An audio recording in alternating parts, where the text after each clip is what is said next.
Yes, I'm recording the show because there's some people can't see this. So good evening and welcome all of you who have turned up. God bless you one and all. Good evening if you're in England. Good morning if you're in Australia, or if you're Boris Johnson, goodbye. As you can see, I am dressed as the most infamous monarch in British history. That's right, I'm Queen Victoria before the HRT. No, I'm not Queen Victoria before the HRT. I'm Henry VIII. And Henry VIII is the most famous of all English kings from history. You can literally go anywhere in the world, go up to a complete stranger in the street and say, name a famous English king from history. And 9 times out of 10, the first response you're going to get, apart from get away from me, you freak, is Henry VIII. But why? Why is he still so famous? Why is he still so talked about? Because he's not our greatest king, not by a long way, probably not quite the worst, but yet during his reign there were huge changes that still affect us to this very day. You then add to that the larger-than-life character and the 6 wives. You've got every reason why this man's so totally and utterly unforgettable. And hopefully with a little story I'll do for you now, you might find out a bit more about him. Now, if you are to study your history books, if you do read everything you can about Henry VIII, one thing becomes quite clear from the word go, and that is this, that he should never really have been king in the first place. It was just a bizarre series of coincidences, good luck and bad luck on different people's parts, that led Henry to the throne of England. And the first coincidence, as far as I'm concerned, you have to go back about 100 years before Henry's even around, to the time of another great English king, also called Henry. That's Henry V. Now, Henry V was a very famous medieval warrior king, very brave man, would lead his troops into battle from the very front. And while he was king of England, England still owned large parts of France. But what Henry V wanted more than anything else was to be made king of France as well as king of England. And to that end, he raised an army, set sail from Southampton with the whole idea of going over and conquering the French. But the whole expedition was, to be brutally honest with you, a bit of a disaster, really. Lots of dreadful weather, lots of illness with Henry and his troops. So in the end, Henry and his generals got together and said, well, look, this is going nowhere. We might as well just pack up and go home. So that's what they do. The English start marching north to the French port so they can sail home safely to England. But unknown to them, a huge French army has been gathering. And at a small place near Calais called Agincourt, they trap the English army. Now, it looks pretty bleak. Henry V's army at Agincourt, it's about 6,000 men. They're riddled with illness, they're poorly equipped, they're a long way from home. Morale is rock bottom. The French army gathered to face them is rumoured to be huge, somewhere in the region of about 40,000 men, heavily armed, home advantage. They know they're going to win, but yet somehow, against all the odds, Henry V's English army triumphs. They destroy the French forces to the extent that the French king's left totally powerless. Anything Henry V now wants to demand, the French king's got to give it to him. He's got absolutely no option. First thing he asks for, most obvious thing, he asks to be made heir to the French throne. He gets that promise. But the second thing Henry V asks for is a bit different. It's our first big coincidence leading to Henry VIII. Because the French king has a beautiful young daughter called the Princess Catherine de Valois, and Henry V asks for her hand in marriage. And again, the French king can't say no. So Henry V eventually arrives back in England to a hero's welcome, conquer the French, and a beautiful French princess upon his arm as his new wife. Not a bad shopping trip in anyone's book, I think you'll agree. They are soon blessed with a child, a healthy baby boy that they also call Henry. You will find at this point in English history that most things that are animate with 2 legs and a male and a royal tend to be called Henry. There's not much imagination. So they have a child, boy, they call him Henry. He's going to be the future Henry VI. But unfortunately, that's where their luck more or less runs out. For only a few short years after the glory of Agincourt, Henry V's back over in France, having yet another punch up with the French, when he catches a horrible disease, dysentery. And if you'll pardon the pun, he comes to a sticky end. No, all right, okay, I'll leave it there. However, poor old Catherine is now widowed. She's aged only 21. She's living in England, which to her is a completely foreign country, added to which she's got this tiny baby to bring up all by herself. And even though the child is only 9 months old, he's already King of England. He's King Henry VI. Now, Catherine is a lonely, beautiful young lady. She did what any lonely, beautiful young lady should do. She got herself a boyfriend, except that the man she chose to be her boyfriend was a commoner, an ordinary man off the street. Now, that sort of thing doesn't even happen with the royal family these days. In those days, massive no-no. Be the modern equivalent of Prince William suddenly just dumping Kate Middleton and running off into the sunset with Gemma Collins. Yeah, that kind of a shock. Now, the man she chose to be her boyfriend was a man called Owen Tudor. Now, I hope you all recognise that surname, because I was doing a school a few weeks ago back down in Hampshire, and I said, do you recognise that surname? And they all went, no. It's kind of a long day. Owen Tudor had been a sergeant in Henry V's army. He'd been one of Henry V's personal bodyguard, which is how he managed to get so physically close to the royal family in the first place. Owen and Catherine have got to keep this really quiet, because if anybody finds out about them, they'll be in terrible trouble. And they keep it brilliantly quiet, because they actually managed to get married and produce 4 children before anybody found out about them. Don't think it happened today with the modern press. Now, there you go. Now, by the time Henry VI does find out about them, he's a teenager. And we know what they're like, don't we? Yes, they're miserable, they're spotty, they're very uncommunicative, just in sort of monosyllabic grunts, and they tend to empty your fridge overnight when you're not looking. Horrible things. But this one's even worse, because this one is posh and is a snob. And this one has found out that now his mother is now going out with basically a squaddy from his father's army. He's horrified and so disgusted with his mother is he that he has her banished to a nunnery for the rest of her life, become a nun. And Owen Tudor is sent to the Tower of London and sentenced to death. However, Henry VI is one of the most bizarre characters in the whole history of England. He changes his mind throughout his long life about virtually everything.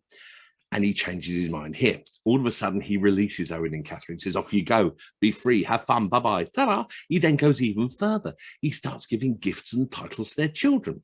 And you've got to remember, these children he originally would have hated and wanted dead, because they were a threat to his own reign. Now, one of the children was a young boy called Edmund Tudor, and he gave him the title, the Duke of Richmond. Edmund grew up, had a son. I bet you can't guess what he called him. Yes, Henry. Good, I'm glad you were paying attention. Yes, Henry Tudor. When she grows up, inherits his father's title, becomes the 2nd Duke of Richmond. Now, most people will have heard of the Wars of the Roses. Not everyone necessarily knows exactly what they are. Strictly speaking, they're what we call a dynastic civil war. 2 rival family factions, Yorkists and Lancastrians, fighting for the throne of England, and the throne changing hands several times during this 30-odd years of battles, skirmishes and sieges. The final decisive battle of the Wars of the Roses was the Battle of Bosworth Field, August the 22nd, 1485, an absolutely vital date in the history of this country. At this battle, the Yorkist forces that day are commanded by Richard III, the then King of England. The Lancastrian forces that day are commanded by Henry Tudor, 2nd Duke of Richmond, the guy we've just been talking about. And at this battle, Henry Tudor defeats and kills Richard III, buries him in a car park in Leicester, thus inventing speed humps. No? Okay, forget it. Don't worry. And claims the throne of England for himself and is crowned King Henry VII, the 1st Tudor king. So therefore, if you think about it, the Tudors have gone from being, well, virtual social nobodies, just a sergeant in the army, to the absolute top of the pile, the King of England, in the space of about 2.5 generations. It's an unbelievably rapid rise to power. Now, initially, Henry VII is a very, very popular king for one reason and one reason only, and that is he has brought peace. The ordinary people of England, the peasants, are just sick and fed up with the Wars of the Roses. All they want is a quiet life. Henry VII appears to have delivered that. He and his new wife, Elizabeth of York, they have a handsome, strapping young son who's going to be the next King of England after Henry VII. And of course, his name is Arthur. Yes, Arthur is the eldest boy. He's the eldest Tudor, the Prince of Wales. Everyone the Tudors are looking to as the future Henry's just the 2nd son. They're really not entirely sure what to do with Henry. He's a bit of an embarrassment. Several suggestions are made of what he should do when he grows up. Someone suggests he should be involved in the church when he grows up. I suppose he was in a way. Other people suggest he should be the next Archbishop of Canterbury. Some other complete lunatic says he should become a monk. Can you imagine Henry VIII as a monk? Too overweight, too philosophical, you end up being a deep fat friar. All right, if you don't like that one, all he did all day in the monastery was he sat around peeling potatoes. You know why? He was a chipmunk. Forget it, we'll move on. Everything is focused on Arthur for the future. Now, Henry VII obviously wants the best for his children. And the best for your children in those days, if you're royalty, is you marry them off at a very early age to a foreign prince or princess. So you get a bond with a foreign country. That's exactly what Henry VII does here with Arthur, having him first of all engaged and then married to a beautiful Spanish princess called Catherine of Aragon.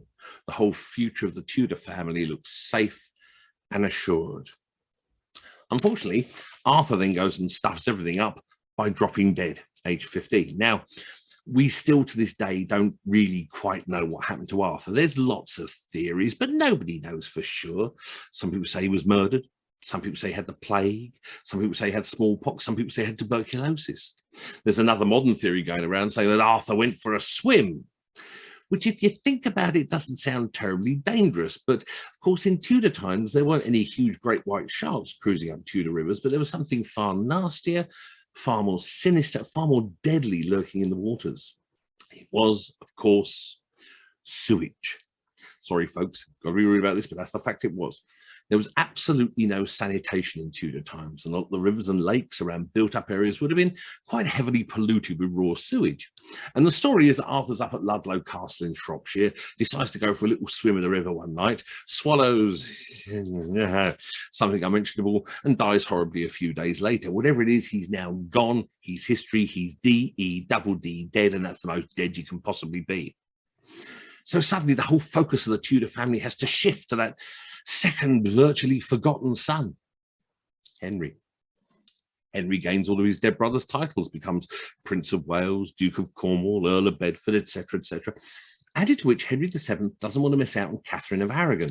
She's still very important to his plan. So even though she's just been widowed with poor old Arthur dying, she now suddenly finds herself engaged to be married to Henry.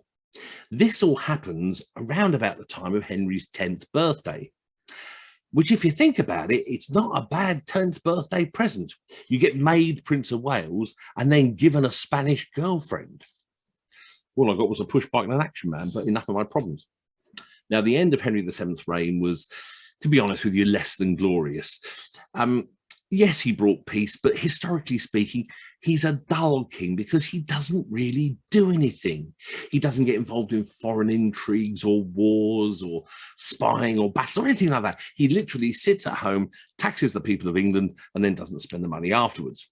Sounds familiar. So when he dies in 1509 and Henry comes to the throne as a healthy, strapping 18-year-old Henry VIII, it honestly seems like the dawning of a whole new golden era for the people of England.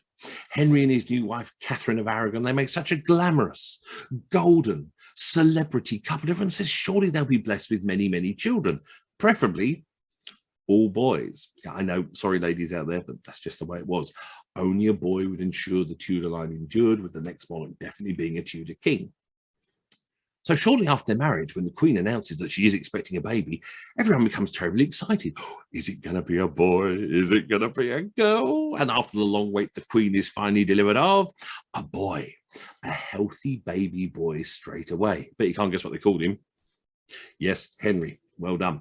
They're hoping the child's going to grow up and be the future Henry IX. Henry VIII is so delighted to have a son and heir straight away that he celebrates by jousting non-stop for 12 days. But unfortunately, his joy and probably most of his horses were rather short-lived. Only about 50 days after his birth, the baby Henry suddenly, totally unexpectedly, dies. Now, Henry and Catherine obviously are absolutely devastated. Any couple would be to lose a child that way. But all their friends say to them, look, you're young, you're fit, you're very healthy, you will have more children. Sure enough, the Queen falls pregnant again. And this time, after the long wait, she's delivered of a girl. Now, Henry is not best pleased. As far as he is concerned, it's only a girl. They called this child Mary. Poor old Catherine of Aragon, though, she now starts having all sorts of problems. She keeps falling pregnant, but she keeps losing the children. They either die just before she's given birth to them, or they die just after she's given birth to them. We know of probably at least 8 children that this poor lady lost during this time. Now, Henry VIII becomes very frustrated, very angry, feels like he's being picked on and punished by God for something he's done wrong, but he doesn't really know what he's done wrong. All he knows is that the babies keep dying, and there is nothing he can do to stop it, despite all his vast worldly powers.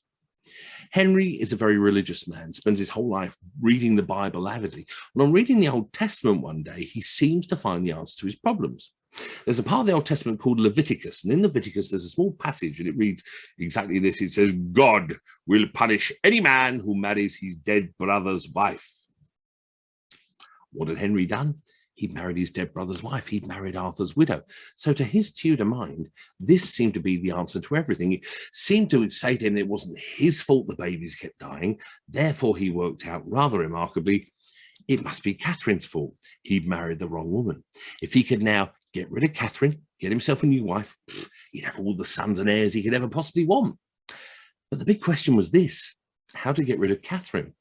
Because divorce was virtually unheard of in Tudor England. If you wanted to get divorced in Tudor England, you had to write to the supreme head of the church on earth, who at that time was the Pope based in Rome, and ask for his personal written permission to get divorced. It was called seeking a papal dispensation. It's a hugely long-winded way of doing things, but it's cheaper than solicitors, ladies and gentlemen. But it's what Henry had to do. So he wrote to the Pope in Rome, asked him very nicely. He said, "Can I have a divorce?" And the Pope said something along the lines of, "No." And he said it very loud, very quickly. Now, there is no way Henry's going to get a divorce from this Pope. Absolutely no way at all. He's got two big problems he can't sort out for himself. Number one, there's a hugely powerful man in Europe at this time, a guy called Charles V. He's head of a thing called the Holy Roman Empire, which, to cut a phenomenally long story short down to just one simple sentence, basically meant he controlled the Pope. He told the Pope what to say, what to think, what to do. Added to which, Charles V just happens to be nephew of Catherine of Aragon. So there's no way to let that rotten old Henry divorce his auntie, is there? Henry can apply and apply and apply. Charles V will just keep ensuring the Pope says no, no, no, no, no. Henry goes berserk, says to his friends and advisors, "Find me an answer, sort this out." And they come up with one of the most brilliantly creative answers in the entire history of England. It's the footballing equivalent of moving the goalpost in the middle of the match to make it easier to score a goal. They said, create your own church, install yourself as the supreme head of that church on earth. Thus, we had the birth of the Church of England, the Anglican Church, the church we still have in this country to this very day. So with Henry now safely installed as the head of his own church, who's he now going to have to apply to if he wants to get divorced? Himself.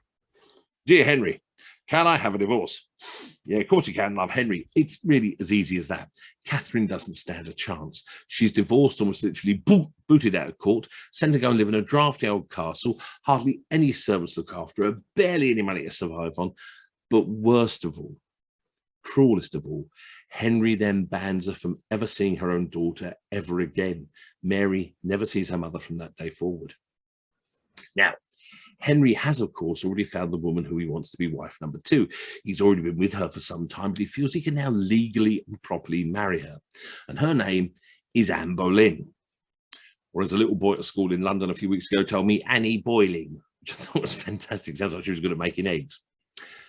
I have to say, the best answer I ever got at this point was I was doing a school up in the Midlands about 10 years ago in Walsall. And I got to this bit and I said to the kids, I said, "Right, what was the name of Henry's second wife?" And this little kid with that put his hand up and went, "Steve!" "What? Steve?" And this child was mortified. He shouted this out. He went bright red. I thought, well, I won't push it. Anyway, we got to the end of the morning and the kids were all leaving the hall to go and have lunch. And he was near the back. And I thought, well, I've got to ask him. So I said, "Can I have a word?" Little dad came, little year 3 lad. And I said to him, "I've got to ask you, mate." I said, "When we were talking about Henry's second wife, why did you shout out Steve?" And he gave me the best answer I'd ever heard from any child ever. He went, I panicked." That's genius. Why didn't I think of that? Anyway, back to Steve. Anne Boleyn, sorry, Anne Boleyn and Steve. Now, Anne Boleyn is not popular in the royal court. She's also not popular with the people of England.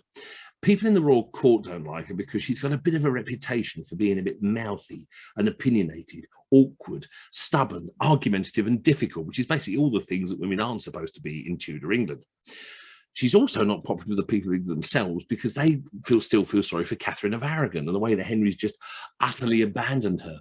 And in fact, on the very day when Henry and Anne have their official wedding, as her coach is driven through the streets of London, the people of London line the streets and they don't wave flags and cheer like they do at modern royal weddings. Oh no, she comes past in her royal coach and they threw horse poo at her. They hated her that much. She arrives outside the church to marry the king. As she steps on the coach outside, the people outside can see she's already heavily pregnant with Henry's child. They're not married yet, so the important guests in the child aren't going to be the important guests inside the church are not going to be allowed to see this. So as she walks up the aisle to actually marry the king, she carries this enormous bouquet of white flowers in front of her to cover up the fact that she's pregnant. You know, that's how that whole thing started at weddings in this country. You see the bride walking up the aisle with the big bouquet of flowers. Started at Henry and Anne's wedding to cover up the fact that the bride was already pregnant. Now, Henry knows the child Anne Boleyn's carrying has got to be a boy. Has to be. That's why he's gone through the whole split from the Roman Catholic Church, the setting up of his own church, the divorce from Catherine, the marriage to Anne. Anne Boleyn is under pressure to deliver, and to deliver a son and heir. The child is born, it lives, it's fit, it's healthy, hooray! And it's another blooming girl. Henry can't believe it. Another one, they call this child Elizabeth, and well, we all know what she went on to do. Poor old Anne Boleyn, though, she now starts having the same problems as Catherine of Aragon. She loses 2, possibly 3 children in quite quick succession. Henry loses patience with her incredibly quickly. Her argumentative, difficult nature doesn't really do any favours at this point. Now, the people in the royal court who never liked her suddenly realise her position becoming very dodgy indeed. The king is turning against her. What better way to make her life really horrible? Turn the king against her completely. So they start spreading rumours about her. And the first rumour that came was this. They said, she's a witch. She is a witch. I wonder what it was. Was it the pointy hat and the broomstick? No, probably not. One of the things they suggested was that she had a slightly deformed left hand, we're led to believe, and that she had a large wart, or possibly what we call a polydactyl, an extra finger, running out the side of her hand there. Now, having 6 fingers on your left hand is no sign that you're a witch. Probably just means you're very good at playing the piano up the pub with all your mates. Blah, blah, blah. She also had a large birthmark upon her neck, and people said, but that's a fingerprint of the devil. She must be a witch. Henry was having none of it. It didn't work at all. So they had to find a different tactic, one far more likely to work, and they came up with a winner. Now, Henry is, of course, famous for his jealousy of his wives, so he doesn't want people looking at them. So they start spreading rumours that Anne Boleyn's been having lovers behind the king's back. Far more likely to work. Henry hears the rumours, and surprise, surprise, he bites on the bait. Who has she been seeing? You must tell me now. But of course, they have no proof. They literally have to make up names, pluck them at random in a panic. It's a case of him, that dog, that duck, Anton Deck, the Chuckle Brothers, anybody. It's as mad as that. Some of the names that came up was utterly insane, even since she's been having an affair with her own brother, for goodness sake. Mind you, the Boleyns were originally from Norfolk, weren't they? No, let's not go there. So Henry wants proof. As far as he's concerned, the best way to get proof is get all the people who have been named and torture them. Torture them till they confess. One such man is a musician who played in Anne's court. He's a man called Mark Smeaton. He did absolutely nothing wrong, the poor man. He literally just had the bad luck to be named in the plot. So he's arrested and taken to the Tower of London, where he's then put up on the rack. Now, for those of you who don't know what it is, the rack really is an awful instrument of torture. It basically very slowly stretches your body till your bones start dislocating and breaking. Now, he's lying there in absolute agony. They come to him and they say, now, look, we know you're innocent. You know you're innocent. We just want to let you go. So what we've done is this. We've written a confession for you. It says you've been seeing the Queen. All you've got to do now is sign the bottom. You sign the bottom of this confession saying you've been seeing the Queen, and we'll undo those ropes, open the door, let you go scot-free. You'll never hear from us ever again. Now, don't make you lot. If I was in that sort of pain, if I was being tortured and somebody actually offered me that way out, I think I would have signed that confession. So did Mark Smeaton. He signed the confession. As soon as he signed the confession, he was taken outside, where he was hung, drawn, and quartered. They had all the proof they needed. Anne Boleyn gets put on trial. She's found guilty of treason, betrayal of the king. She has a trumped-up charge of a plot to murder the king added to this just to give it gravitas, and she's quickly sentenced to death. The traditional Hollywood view of Anne Boleyn's death is of her being dragged sobbing into the yard of the Tower of London, up onto a scaffold, head on a block, large axe, bang. But that wasn't how she died. She died this way. She is escorted to a small area just outside the Tower of London called Tower Green, roughly where Tower Hill Tube Station is today. She's told it is a rehearsal for the following day's execution, because in those days you would actually have rehearsals for execution the day before, so everyone knows where to stand, what to say, what to do. So she's told to kneel down, and she is blindfolded. She still thinks this is a rehearsal. Unknown to her, standing by her side, is a swordsman. He's been especially brought over from France and employed just to kill the Queen. He's carrying a big double-handed sword, long, heavy steel blade, razor-sharp edges. Oh dear, nearly wet myself. Got to be careful there. Now, while he's standing at her side and she's blindfolded, he suddenly, very loudly and dramatically says, "Would someone please hand me my sword?" Because that's how French people talk, they do. As he does that very loudly, she naturally, blindfolded, turns her head in the direction this loud voice has come. As she does that, he just quickly goes round the far side of her, and with her neck fully extended and exposed, he takes his sword and with one swift move, removes her head with one blow. She dies hopefully instantly and painlessly. Now, following the death of Anne Boleyn, Henry VIII showed remarkable restraint. He waited 24 hours after she died before he decided to get married again. Wife number 3 was, of course, Jane Seymour, later to find lasting fame as Dr. Quinn, medicine woman. What's that? Someone else? Okay, fair enough. Jane Seymour, someone else completely different, don't worry about that. Now, Jane Seymour could not have been more different from Anne Boleyn if she tried. She was about 6'6" with a big beard and played rugby league. No, someone else as well. Okay, never mind. No, she was very small, very petite, very plain, very mousy, very quiet, very ordinary. A lot of people in the royal court said quite openly, what is the king even seeing her? Because she is so ordinary. But Henry seemed to truly love her. He often would refer to her as his first true wife, his one true love. They're married. Very shortly after this, it's announced she's expecting a baby, a child's on the way. She has some early problems, but she carries the child to full term. And after a long and very difficult labour of nearly 3 days, she is finally delivered of a boy, a healthy baby boy at last. Henry VIII is delighted. They call the child Edward. Now, at first, after the birth of baby Edward, everything seems fine with Jane Seymour. Then about 24 hours later, she's suddenly taken very seriously ill. She's confined to her chamber, she is put to bed, and the finest surgeons and apothecaries in the land are brought to her side. But alas, it's all to no avail. 12 days after the birth of baby Edward, Jane Seymour succumbs to septicemia, blood poisoning, and dies. Henry, for once in his life, actually seems truly grief-stricken at the loss of one of his wives. He never seems to really fully recover from the death of Jane Seymour. For instance, for the rest of his life, if he has a family portrait done of himself and his children, quite often he'll insist the artist paint in Jane Seymour as though she's still alive and still his wife. When the day comes that Henry himself dies, he insists on being buried next to Jane in St. George's Chapel at Windsor Castle.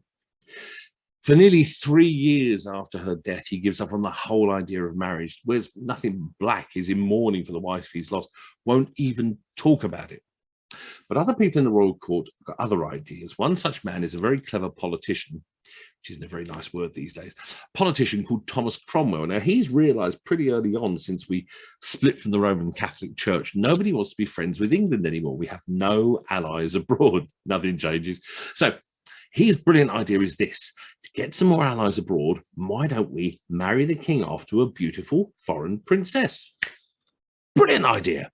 Fabulous idea. One small drawback being that by now Henry is old, fat, ugly, dangerous, and has a reputation for killing his wives.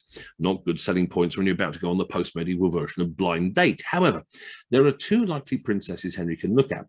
One is a princess based in Modena in Italy. She's famed throughout Europe for her beauty. She's called the Princess Christina of Denmark. The English authorities write to her. They said, "Dear Christina, how would you like to marry Henry VIII of England?" She replied quite quickly. She said, "I would be delighted to marry Henry VIII of England on the day I grow a second head." Sort of polite way of going to the king. So there's only one choice left. A princess from a small part of Germany called Cleves, modern-day Clather near Dusseldorf. Her name is Anne of Cleves. Now, Henry's not going to marry someone he's never seen before, but he can't go to Germany to meet her. It's just far too dangerous. So he sends his portrait artist, Hans Holbein, and says, "Go to Germany, paint this woman. Let me see what she looks like." It's exactly what Holbein does. Returns with a very famous miniature portrait of a rather pretty-looking young German girl. Henry takes one look at the picture and is smitten, and in Tudor terms, more or less says, "Go on, I'll have that one." And she's summoned to England. Now, he's due to meet her in London, but he's far too excited by the whole idea now. So he and a big group of friends, they ride down to Rochester in Kent, to the famous old castle there, to meet her as soon as she steps off the boat from the continent. They're frustrated for a further week because her boat gets held up with bad weather in France, but eventually news reaches them. She has arrived. She is in England. She's in Kent. She's in Rochester. She's in the castle.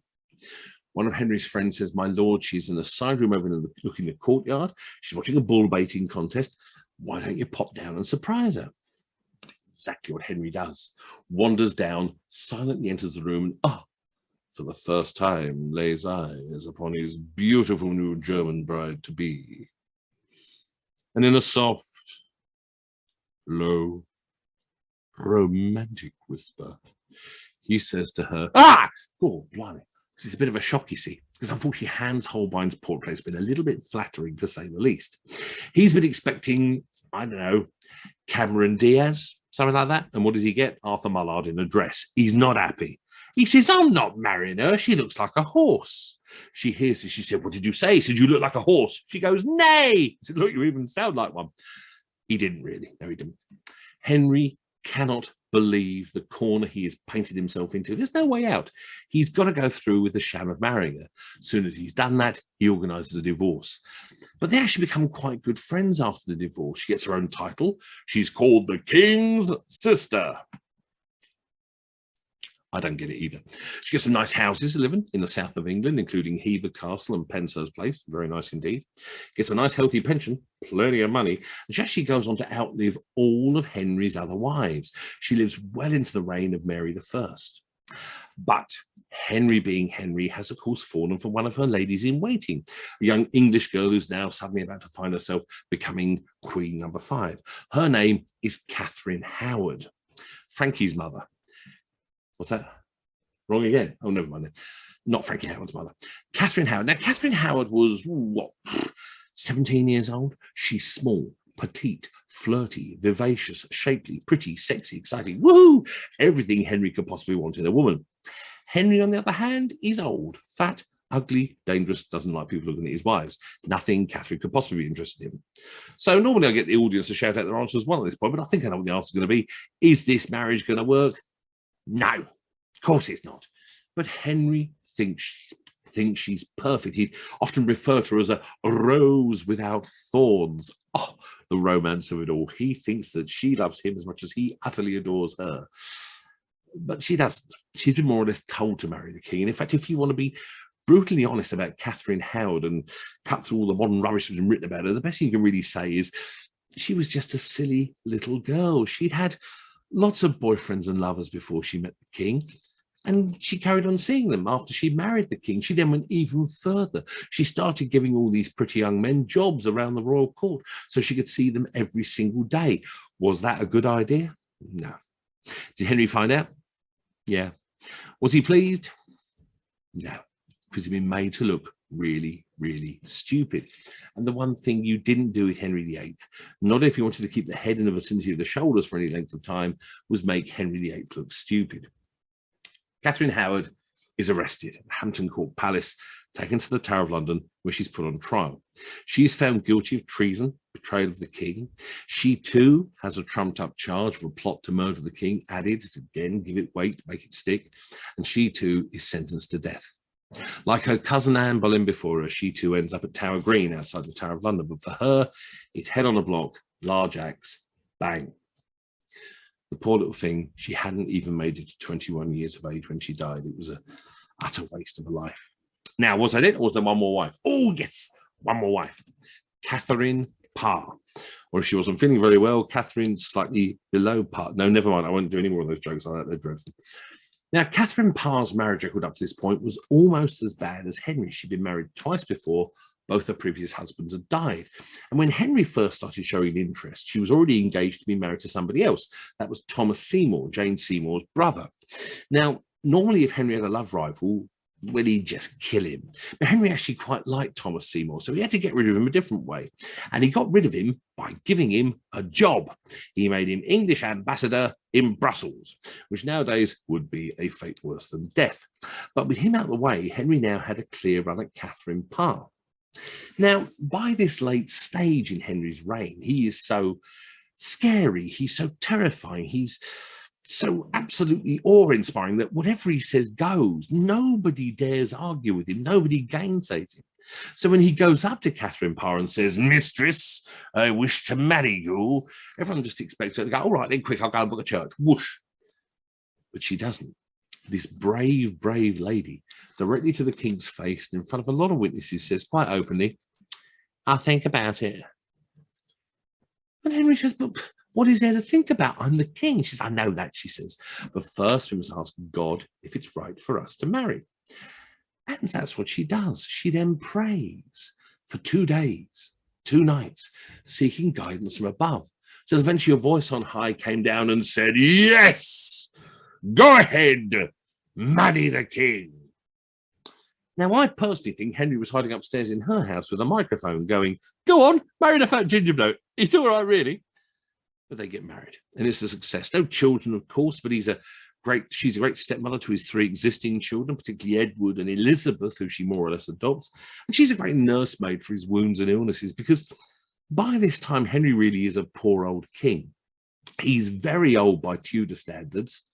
He's 55. He's dangerously overweight. He's seriously ill. His poor old body really can't take much more. And sure enough, on January the 28th, 1547, at about 2 o'clock in the morning, Whitehall Palace in central London, the old king dies. Now, what I like about the fact you're all on mute at the moment is that when I do that, I get a nice reverential silence. I mean, I don't always get that. I have to admit, I do not always get that. I did this same talk at a school in Gloucester about 15 years ago now, and I got to this point, I said, the old king dies. The 2 little boys in the front row gave themselves massive high fives and said, yes! I mean, I should have expected it was a Catholic school, but no, it wasn't really. It was. Now, I want to talk first for the last little bit here about how I came to be Henry, because it's one of those sort of things people quite often ask me. They say, you know, how did you become Henry? How did you get this mad job of being Henry VIII? Well, the simple reason is I look like this.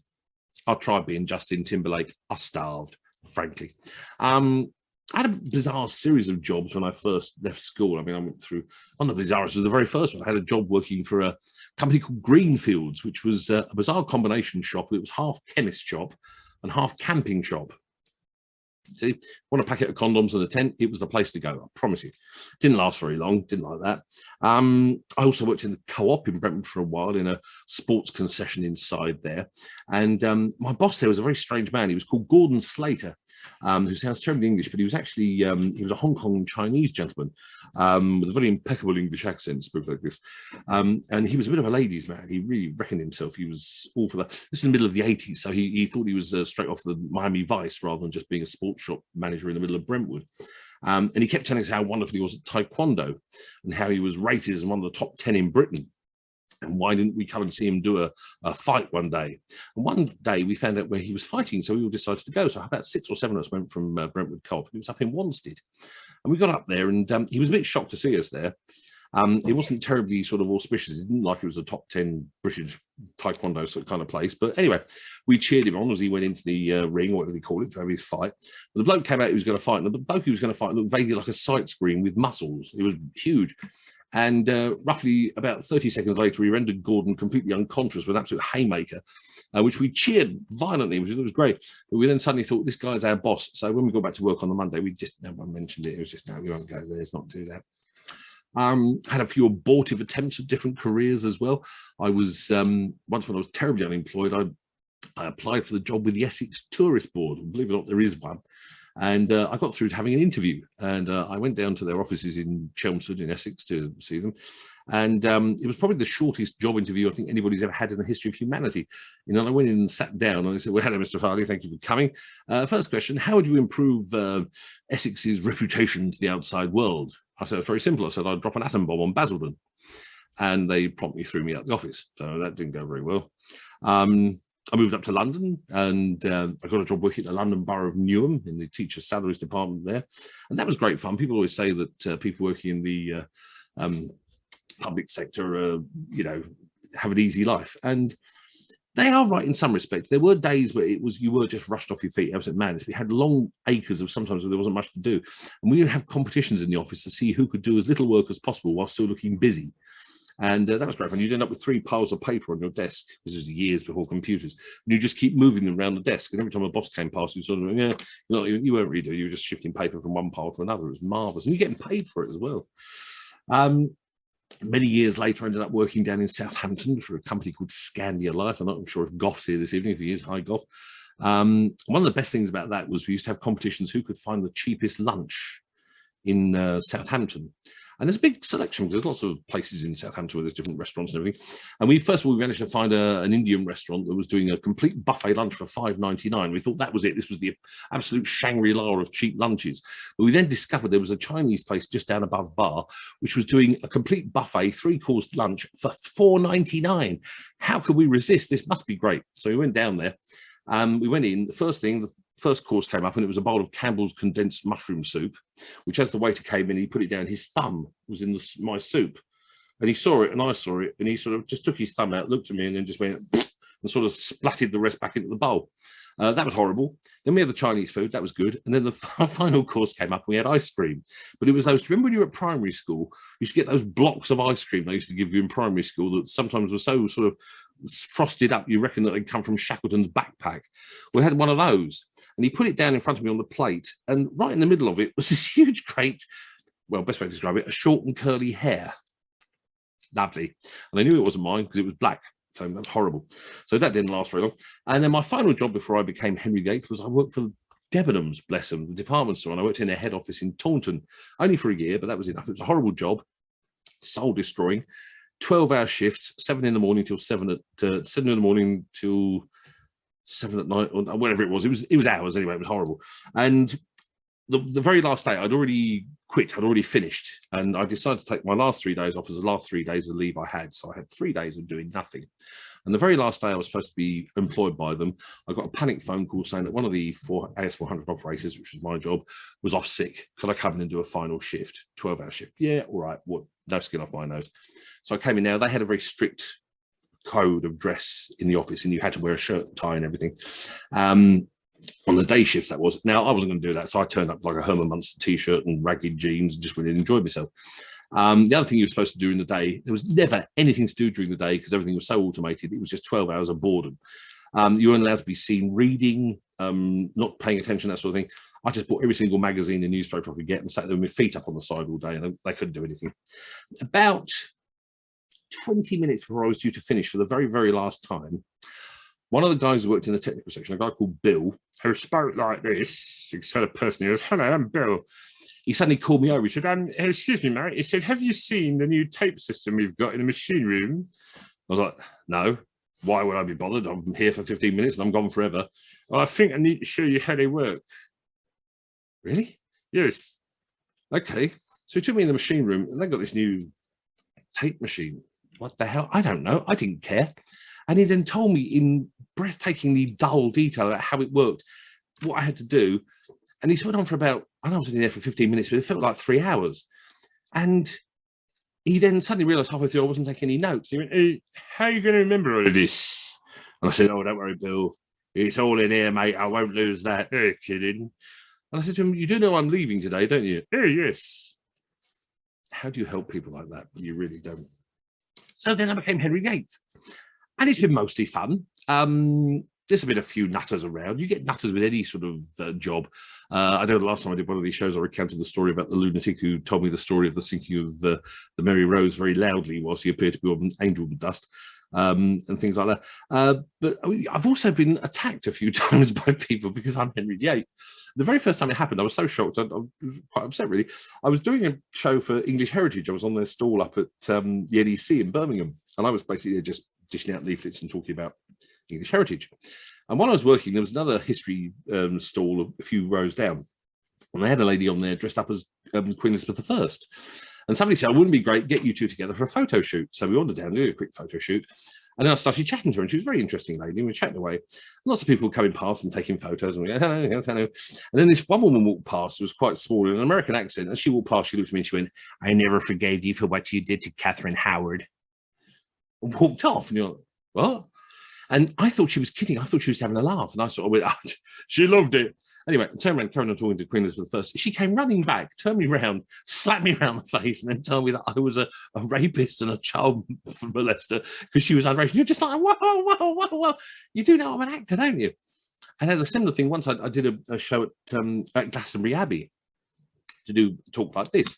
And there was huge ructions in the town of Glastonbury because they've still got this thing about the fact that Henry destroyed the abbey and then killed the monk, the abbot. And there was all these people writing into the local paper saying they were going to picket the hall when I turned up, and how dare I do a comedy show about Henry VIII at this place or other. And they got the police involved and all sorts.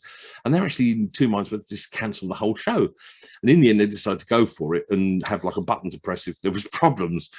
So I turned up, and luckily the night we were doing the show, it was hammering down with rain. So if anybody wanted to picket it, they wanted locking up anyway. So there was no one outside. Went in. Nice big audience. They were very kind. There was this bloke I could see about halfway up the middle of the stalls sitting down. He was wearing a very sort of loose white suit with a neckerchief and a brightly coloured waistcoat. And he spent the entire show going, oh, like this. And you're just like, okay. And the jokes aren't great, but I can't help it. And I finished the show, so thank you very much, goodbye. I was about to walk off the stage, and he suddenly leapt over all the seats so he could get to the bottom of the steps where I was going to walk down. And he ran straight up to my face and he went, "Why did you destroy the Abbey?" I was like, I'm an actor. And I went to walk past him, and he leapt in front of me again and said, "Why did you murder the abbot?" I said, "I'm still an actor." So I think that proves I'm pretty good, which is lovely, you know, which is nice. I can make people think I'm a complete, real person, real Henry VIII. The other people I don't like in the history world, and I have to say this very quietly in case anyone listening, reenactors. They're hard work. They really are. People who do it for fun rather than as a living. They're very sweet. They're completely deluded. And the ones I really hate are the ones that never come out of character, right? The ones who, they just eat, sleep, breathe it, you know. And I was doing a show at Taunton Castle, and there was me in the main hall, and they booked this other couple who were known as Jolly Jack and Alcanet, who he was an elderly jester and she was a wise woman who made potions and knitted and sang. Never caught on. And I was doing my sort of screaming and throwing poo around and that sort of stuff in the main hall, and they were doing their stuff in the little side hall.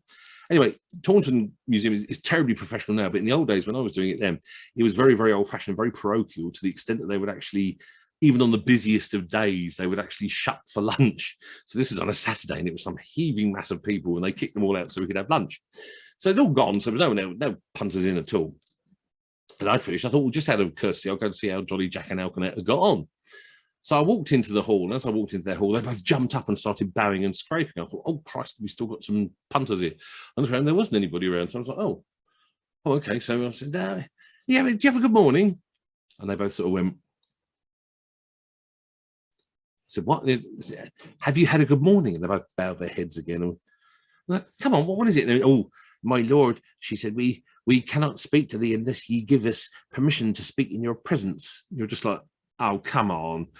No, sir, you must give us. I said, all right, you got permission. How's the morning gone? How are we to pronounce these, sir? How are we supposed to say to these, sir? What do we say to your mighty majesty? Because I said, look, just talk or I'm going to strangle you. And they said, no, sir. And I effed and jeffed a bit and walked out. And I must have upset them a bit because they wouldn't come near me for the rest of the day. They were terrified. And then about 4 or 5 years later, I was back at Taunton Castle when they did a big relaunch off their refit. And who was there? Jolly Jack and Alcanet. And as I walked in, they both nearly wet themselves. They were terrified. But I got talking to them at the end, and they were very sweet in the end. I must say they were very sweet in the end, but I must have scared them a lot. They remember me that well. And what I would say with this, with any form of reenactors and people who do cosplay and that sort of thing, who dress up as superheroes and that thing, be very careful what you say online about them, because they can get very upset, particularly if you say about the wrong people. Now, I say nothing now about anybody, but this one time, a friend of mine sent me through a whole load of photos, and it was a load of people doing cosplay at some kind of sort of happy shopper version of a Comic-Con. And one of the pictures absolutely slayed me, and it was this picture of it was a girl dressed up as Harley Quinn, with this sort of pair of shorts so tight you see what she had for lunch, and fishnet tights and high heels, and she was posing around like mad. And then one of the photos was her bending right over, standing in front of a guy dressed as a panda. I don't know, but I just thought it was funny. And I put it on my page, and I put, nothing says more about terrible cosplay than seeing a third-rate Harley Quinn being bummed by a panda. Yeah, just a bit of fun. I've got a few comments and laughs from people. And then I got a private message from one of my Tudor ladies I used to work with, who used to dress up as one of my queens. And it was to me and to me alone. And she said, could you remove that comment because that's my daughter being Harley Quinn? And you're just like, oh, no. Oh. So, yes, I felt about 4 feet high at that point, an absolute heel. So we've more or less come to the end of my little talky bits. Thank you so much for coming along and looking. Now, I know there's loads of you out there. Let's see if I can change my view so I can see who's out there. Oh, there you all are. Oh, you beautiful people. Look at you. Look at you all.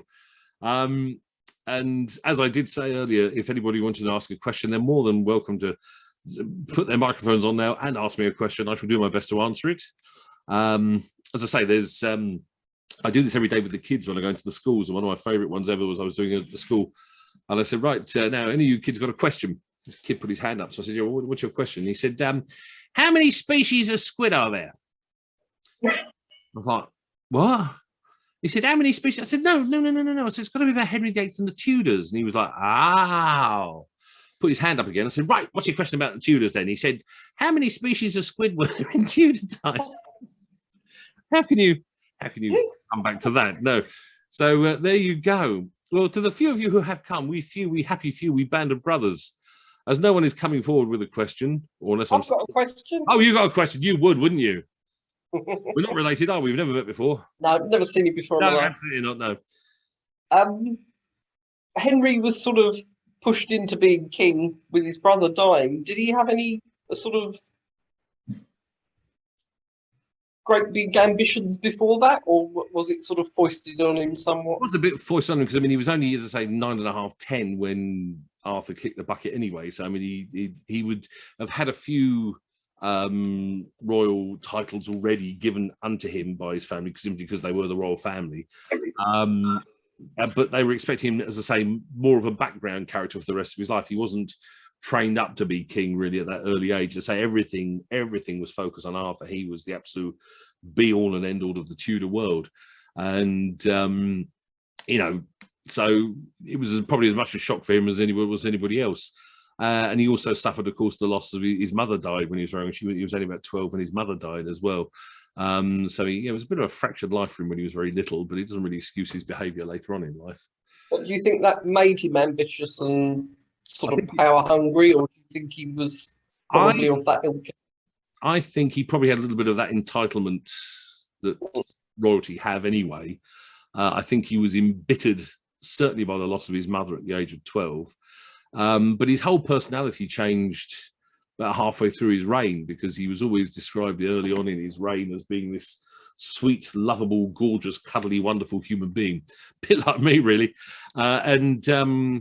He then suffered a terrible head injury whilst jousting, and depending on which book you read, he was either unconscious for 6 hours or 6 days. And his whole personality completely changed after that injury. And people now, wiser people than me, tend to assume that he probably suffered some terrible form of brain damage, which would have affected his mood swings and that sort of thing. And towards the end of his life, he was an absolute monster. You know, he'd ruthlessly stabbed friends, not virtually in the back, but he would, I mean, when they had the Pilgrimage of Grace, when the ordinary people of England rose up because they were fed up with him stealing all the church lands and whatever, they decided to do this peaceful demonstration because they assumed that a peaceful demonstration, Henry would never turn the army against peaceful people. And to give it a figurehead, they asked one of Henry's very close friends, a guy called Robert Aske, to head it up, to sort of go as an envoy to the king and chat to him about it and say, look, this is what's happening, we're not happy. And he arrived, and he and Henry feasted and chatted and drank wine, had a great time and discussed this. And the very next day, Henry had him hung, drawn and quartered. And then went up north and destroyed the Pilgrimage of Grace violently. So, yeah. There's no way. I mean, I do comedy shows as Henry, but there's no way of disguising the fact he was a complete and utter monster. Absolutely. Through and through. Anyone else apart from that gorgeous lady in Kent? Oh, Bryony Vallis, as I live and breathe. Hello. If you couldn't be... You haven't changed since Edinburgh, dear. Can I just say? The last time I saw this lady was about probably 1980. 80-something. Yeah. Edinburgh together in 1987. I've still not got over it. If you couldn't be the lovely king that you are, what other king would you choose to be? Oh, that's a fabbo question. If I was being dashing and heroic and that sort of thing, I'd go for... That's how I see you, dashing and heroic. You should go to Specsavers. I would probably... I'd probably go for Alfred the Great. Yeah. Because he was everything, wasn't he? He was good looking, he was dynamic, he was a warrior, but he was a scholar as well. He was a very learned man and Yes. languages and was very dynamic and that sort of thing. Or I don't know, maybe a lot of the kings, I mean, you know, perhaps I could be an irascible old git like George V or something like that. Or one of my favourite kings from history, there was a Saxon king a little while after him, Alfred the Great, called Edwy the Fair. I always find hilarious because he came to the throne when he was 15, and he sounds exactly like Kevin the teenager. He just didn't want to do anything. He was like, no, shut up. So you imagine a teenager, and this is in Saxon times, and he was being crowned. They're having a big coronation for him. There was all the heads of state from other countries were there, and a whole big deal. And he got about halfway through the whole shebang, and he just got off the chair, got off the throne, and just walked out the cathedral. Oh, going. And he was like, where's he gone? So they sent the archbishop to go and find him. When they eventually found him, he was in bed, not only with his mistress. Remember, he's 15. He was in bed with his mistress and his mistress's mother at the same time.